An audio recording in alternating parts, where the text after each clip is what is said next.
बंजारन बहू। कमला एक बहुत स्वार्थी महिला है। उसने पैसों के लिए एक ऐसे इंसान से शादी की जो पहले से शादीशुदा और एक बच्चे का पिता भी था। कमला के पति को मरे हुए एक अरसा बीत गया है। अब वो अपने सौतेले बेटे वैभव के साथ रहती है। वैभव के दिल में अपनी माँ को लेकर इतना डर है कि वो अपनी माँ के सामने एक शब्द नहीं बोल पाता। उसकी माँ जो कहती है उसको सर झुकाकर वही मानना पड़ता है। वैभव, तुमने अभी तक घर का काम क्यों नहीं किया? तुमसे कितनी बार कहा है कि सूरज निकलने से पहले तुम घर की साफ सफाई पूरी कर दिया करो। वैभव कुछ नहीं बोलता, चुपचाप सर झुकाए अपनी माँ की बात सुनता रहता है। तभी पास में खड़ा नौकर सुखराम कहता है, मालकिन, वैभव बाबा को रात से तेज बुखार है, इसलिए वो सुबह जल्दी उठ नहीं पाए। उनके बदले मैं घर की साफ सफाई कर देता हूँ। इसे कोई बुखार नहीं है। मैं इसे अच्छी तरह से जानती हूँ। ये सब काम न करने के बहाने हैं। सुखराम काका, बोल दो इसे, सारे घर का काम यही करेगा।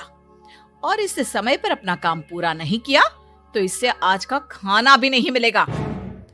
मगर मालकिन, वैभव बाबा की सच में ही तबीयत खराब है, आप एक बार देख तो लीजिए। कमला बिना कुछ बोले वहां से चली गई और बेचारा वैभव तेज बुखार में भी काम करता रहा। कमला वैभव की शादी एक ऐसी लड़की से कराना चाहती थी जो अनपढ़ हो और कमला से इसी तरह डरे जिस तरह वैभव डरता है, ताकि वैभव की सारी जायदाद और धन दौलत उसकी मुट्ठी में रहे। लेकिन आज के जमाने में ऐसी लड़की मिलना मुश्किल है। कमला कार में यही सब कुछ सोचती जा रही थी कि तभी रास्ते में, अरे ड्राइवर, तुमने कार क्यों रोक दी? और ये इतना शोर कैसा? मैडम, आगे कुछ बंजारों का खेल चल रहा है, इसलिए भीड़ लगी है। मैं अभी भीड़ को साइड में करवाकर कार निकालता हूँ। ड्राइवर भीड़ को साइड करके कार निकालने की कोशिश करने लगा कि तभी कमला की नजर रस्सी पर चल रही एक फुलवा नाम की बंजारन पर पड़ी। क्यों ना मैं इस बंजारन की शादी वैभव से करा दूं। ये तो अनपढ़ लग रही है, मेरे पैरों तले दबकर भी रहेगी। मुझे अभी इसके माँ बाप से बात करनी होगी। ये सोचकर कमला ने उन बंजारों से बात की और उन्हें शाम को अपने घर बुलाया। फुलवा के माता पिता वहां उसे लेकर आ गए। उन्होंने इतना आलीशान घर पहले कभी नहीं देखा था। अच्छा हुआ आप लोग आ गए। देखिए, मुझे घुमा फिरा कर बात करने की आदत नहीं है, इसलिए सीधे सीधे मुद्दे पर आती हूँ। मुझे आपकी बेटी बहुत पसंद है। मैं अपने इकलौते बेटे की शादी आपकी बेटी फुलवा से कराना चाहती हूँ। इसके बदले में आप जो चाहो वो ले सकती हैं। तभी फुलवा की माँ कहती है, ये क्या कह रही है मैम साहब? कहीं आप हमारी गरीबी का मजाक तो नहीं उड़ा रही ना? आप मेरे बेटे से मिल लो। अगर आपको मेरा बेटा पसंद आता है तो मैं कल से ही शादी की तैयारी शुरू कर दूंगी। सुखराम, वैभव को लेकर आओ। फुलवा अपनी माँ के कान में फुसफुसाती है, माँ, कहीं इस मेम साहब का छोरा पागल तो ना है? फुलवा अपनी माँ से बात कर रही होती है कि वैभव वहां आता है। फुलवा उसे देखती ही रह जाती है और उसके माता पिता उसकी शादी तय कर देते हैं।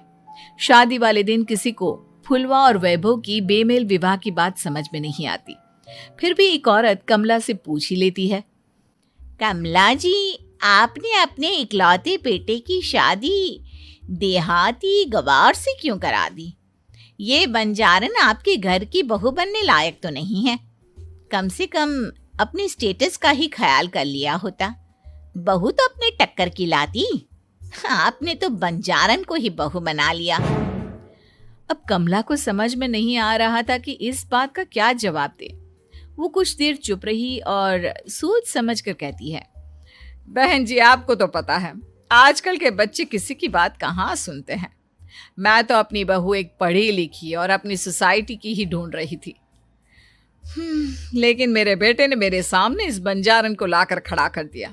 बोला कि मैं शादी करूंगा तो इसी से। अब भला मैं क्या करती, मुझे अपने बेटे के सामने झुकना ही पड़ा। कमला की ये बातें सुखराम भी सुन रहा था। उसने ये सारी बातें वैभव को जाकर बता दी। काका, मैं तो फुलवा को जानता भी नहीं, फिर माँ मेरे बारे में झूठ क्यों कह रही है? अरे बेटा, तुम कितने भोले हो, तुम्हें कुछ भी नहीं पता। तुम्हारे पिता अपनी सारी संपत्ति तुम्हारे नाम करके गए हैं। तुम्हारी माँ नहीं चाहती कि यह संपत्ति तुम्हें मिले, इसलिए उन्होंने तुम्हारी अनपढ़ लड़की से शादी करवाई ताकि तुम्हारी तरह वो भी अपने हक के लिए आवाज ना उठा सके। सुखराम काका, मैं क्या करूं, आप ही बताओ। माँ के सामने आते ही मेरे हाथ पैर कांपने लगते हैं। मैं माँ को कुछ भी नहीं कह पाता। वे दोनों बात कर ही रहे थे कि अचानक कमला वहां गई। कमला को देखकर दोनों घबरा गए। तुम दोनों फिर कभी बातें कर लेना, अभी फेरों का समय हो गया है, चलो जल्दी आओ। इस तरह फुलवा और वैभव की शादी हो गई। अगले दिन कमला ने फुलवा को बुलाया और उसे नसीहत देने लगी। देख बंजारन, तुझे मैंने अपनी बहू बना तो लिया है, लेकिन तुझे इस घर में आँख कान मुंह बंद करके रहना होगा। घर का काम कर और अपने पति से मतलब रख, समझी? कमला का ऐसा रवैया फुलवा को बिल्कुल समझ में नहीं आया। उसने वैभव से इस बारे में बात की। सुनिए ना, माँ जी ने जिस तरह मुझसे बात की मुझे अच्छा नहीं लगा। शादी से पहले तो वो मुझसे बहुत अच्छे से बात कर रही थी, लेकिन शादी के बाद उन्हें क्या हो गया? तुम ज्यादा मत सोचो, जैसा माँ कहती है वैसा ही करो।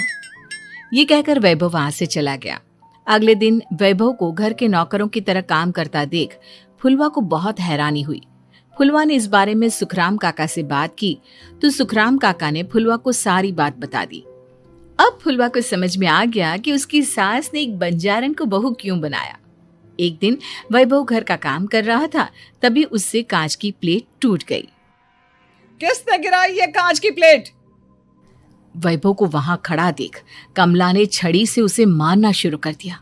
उसके पैर में कांच चुभ गया और खून बहने लगा, लेकिन फिर भी कमला उसे मारे जा रही थी। ये देखकर फुलवा ने कमला के हाथ से छड़ी छीन ली और तोड़कर फेंक दी। बंजारन, तेरी इतनी हिम्मत, तूने मेरे हाथ से छड़ी छीनी? कमला फुलवा को थप्पड़ मारने ही वाली थी कि फुलवा उसका हाथ पकड़ लेती है। ओ ससु माँ, मैंने मोम की गुड़िया ना समझ लियो। बंजारन हो बंजारन, ईंट का जवाब पत्थर से देना जानती हूँ। आज के बाद मेरे या वैभव जी के ऊपर हाथ उठाने की सोचियो भी ना, समझी ससु माँ? ये कहकर फुलवा वैभव को लेकर वहां से चली गई। उसने वैभव के पैर पर पट्टी बांधी, उसके आंसू पोंछे। वैभव ने पहली बार किसी के दिल में अपने लिए इतना प्यार महसूस किया। अब फुलवा वैभव का हर काम में हाथ बटाती, उसका बहुत ख्याल रखती। इस तरह दोनों बहुत ज्यादा नजदीक आ गए। वहीं दूसरी ओर कमला सारी जायदाद अपने नाम करने की साजिश करने लगी। और एक दिन, वैभव, जल्दी बाहर आओ। कमला की आवाज सुनकर वैभव और फुलवा अपने कमरे से बाहर आ गए। जी माँ, आपने बुलाया? ये ले, इन कागजों पर साइन कर दे। वैभव कागजों पर साइन करने ही वाला था कि फुलवा वैभव के हाथ से पेन छीनकर कहती है, ना वैभव जी, आप इस पर हस्ताक्षर नहीं करेंगे। आओ बंजारन, मैं तुझसे बात नहीं कर रही। ये बात मेरे और मेरे बेटे के बीच की है। चुपचाप पेन दे दे, नहीं तो तेरी खाल उधेड़ लूंगी। ससु माँ, बंजारन की खाल इतनी भी ढीली ना होवे कि कोई भी उधेड़ लेवे। जो यकीन ना आता हो तो देख ले उतार के। और हाँ, बंजारन जरूर हूँ पर अनपढ़ ना हूँ। मन्ने भी पता है कि किसी भी कागज पर साइन करने से पहले उसे अच्छी तरह पढ़ लेवे हैं। पेन देती है या नहीं? ये कहकर कमला फुलवा को मारने आई तो फुलवा ने कमला को धक्का दे दिया और वो नीचे गिर गई। कमला डरकर वहां से भाग गई। अब फुलवा ने वो कागज उठाए और वैभव के साथ सीधा वकील के पास चली गई। वकील ने वो कागज देखे और फुलवा को बताया, वैभव के पिता की सारी जायदाद और संपत्ति वैभव के नाम है, लेकिन वैभव की सौतेली माँ इस संपत्ति को अपने नाम कराना चाहती है, इसलिए इन कागजों पर वो साइन करा रही थी। तो अब हमें क्या करना चाहिए वकील साहब? वकील ने फुलवा और वैभव को सब कुछ अच्छी तरह से समझा दिया। अब दोनों घर पर पुलिस को लेकर पहुंचे। कमला पुलिस को देखकर घबरा गई। पुलिस ने कहा, आपके नाम की कंप्लेंट हुई है, आपको हमारे साथ थाने चलना होगा। कंप्लेंट? कैसे कंप्लेंट? आप अपने सौतेले बेटे पर बहुत अत्याचार करती हो, धोखे से सारी जायदाद अपने नाम करा रही थी। अब नहीं इंस्पेक्टर साहब, जरूर ये मेरी बहू की कोई साजिश है, इसने गलत कंप्लेंट की है। मैडम, शिकायत आपकी बहू ने नहीं बल्कि आपके बेटे वैभव ने की है। कमला वैभव का नाम सुनकर दंग रह गई। जिस बेटे ने कभी उसके सामने सर नहीं उठाया था, आज वही बेटा उसके सामने पुलिस को ले आया है। वैभव, तुम्हारी इतनी हिम्मत कि तुम पुलिस को ले आए? हाँ माँ, मैं लाया हूँ पुलिस को, और मेरे अंदर इतनी हिम्मत कभी ना आती अगर फुलवा मेरा साथ ना देती। आपने बंजारन बहू को लाकर अपने ही पैर पर कुल्हाड़ी मारी है माँ। मैडम, आपकी बात खत्म हो गई हो तो चलो हमारे साथ। वैभव, मुझे माफ कर दो, मुझे थाने मत भेजो। आज के बाद मैं तुम्हें कभी नहीं मारूंगी, तुम्हें कभी परेशान नहीं करूंगी, मुझे माफ कर दो। वैभव अपनी कंप्लेंट वापस ले लेता है और पुलिस वहां से चली जाती है। वैभव अपनी सौतेली माँ से कहता है, मैंने पुलिस को वापस तो भेज दिया है, लेकिन मैं आपको माफ नहीं कर सकता। आपने बचपन से आज तक कभी मेरे सर पर हाथ नहीं रखा, हमेशा मुझे मारती रही, नौकरों की तरह बर्ताव करती रही। आप इस घर में नहीं रह सकती, चली जाइए यहाँ से।